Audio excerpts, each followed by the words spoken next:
तूफान के दौरान नाव पलट जाने के बाद जेनिफर रेमिंग को उसका दोस्त ब्रैड एक छोटे से उष्णकटिबंधीय द्वीप पर मिलता है, लेकिन उसके तुरंत बाद उसकी मृत्यु हो जाती है।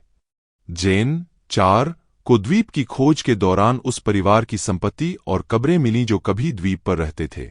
बाद में उसने ब्रैड के शरीर को रेत में दफना दिया, लेकिन अगली सुबह उसे कब्र पर कोई निशान नहीं मिला और खून का निशान समुद्र की ओर जाता हुआ मिला।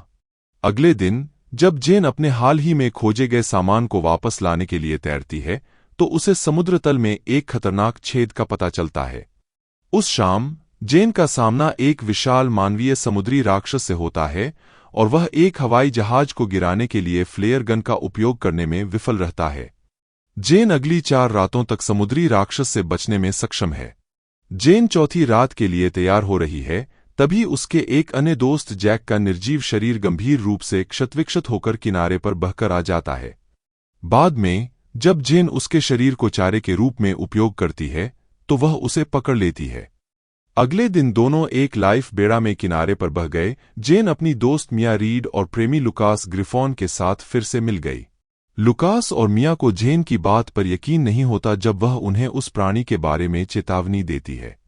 जेन को बाद में पता चला कि लुकास की पॉकेट नाइफ पर खून लगा था। लुकास जेन पर भड़क उठता है जब वह उसे लाइफबोट पर चढ़ने और रात होने से पहले चले जाने के लिए मनाने की कोशिश करती है। दोनों के बिना भागने की जेन की साहसिक कोशिशों के बावजूद वे उसका पीछा करते हैं और उसे जीवन की बेड़ा से उतरने पर मजबूर कर देते हैं। जेन ने मिया को लात मारी, अर्थात अंततः जब जेन को होश आता है तो वह खुद को बंधी हुई पाती है। जबकि जेन उसे खतरे से आगाह करने की कोशिश करती है, मिया जेन के झूठ गढ़ने के इतिहास को उजागर करती है। जब वह वापस आएगा, लुकास जेन को जाने नहीं देगा। वह मिया के जाने के बाद जैक की मौत में उसका हाथ होने का संकेत देता है। जेन को अपने दोस्त के ठिकाने के बारे में पूछताछ करने का मौका मिलने से पहले समुद्री राक्षस मिया पर हमला करता है। लुकास मिया को पानी में खींच लेता है और उसे नहीं बचाता, इसके बजाय वह जेन को बांध देता है ताकि वह अकेले ही इससे लड़ सके। भागने के बाद लुकास और जेन अगली सुबह सबसे पहले जीवनरक्षक नौका से बाहर निकलने की कोशिश करते हैं। जेन को अंदर हर जगह खून मिला, जो शायद जैक का था। जैसे ही दोनों पश्चिम की ओर यात्रा करना शुरू करते हैं, समुद्री राक्षस बेड़ा पर हमला करता है, अंत में बेस को तोड़ता है और जेन को पकड़ लेता है। जेन को लुकास की पेंचाइफ याद आती है क्योंकि उसे ब्लैक होल में घसीटा जा रहा है और प्राणी पर वार करता है। उसे रिहा करने के बाद यह बेड़ा पर लौटता है और लुकास को उसकी मृत्यु तक खींच लेता है। अब जब वह अकेली है, जेन जानवर का सामना करना चुनती है। वह राक्षस के लिए जाल लगाने से पहले अपनी पत्रिका में उसके साथ अपनी मुठभेड़ों के बारे में लिखती है, यह उम्मीद करते हुए कि यदि वह असफल होती है तो इससे किसी भी अन्य बचे हुए लोगों को मदद मिलेगी जो उसके बाद द्वीप पर आ सकते हैं। उस शाम वह प्राणी को घास और लकड़ी के घेरे में फुसलाकर आग जला देती है। राक्षस द्वारा मारे गए परिवार की कब्रों से विभिन्न प्रकार की नुकीली शाखाओं और हड्डियों का उपयोग करके वह राक्षस से लड़ती है। राक्षस जेन का पीछा करते हुए तट तक जाता है, जहां वह अपने घावों से गिर जाता है। दोनों गंभीर रूप से घायल हो जाते हैं। शरीर का सिर काटने के बाद जेन द्वीप पर जो कुछ हुआ उसके सबूत के रूप में कटे हुए सिर को लेकर नाव पर वापस जाता है।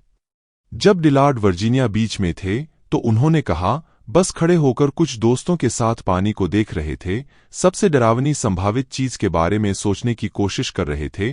फिल्म के लिए उन्हें प्रेरणा मिली और मैंने तय किया कि ऐसा तब होगा जब कोई प्राणी उठे और मेरी ओर देखे। वह शॉट मूलतः वहीं था जहां से इस विचार की उत्पत्ति हुई। वहां से यह कुछ हद तक पीछे की ओर था।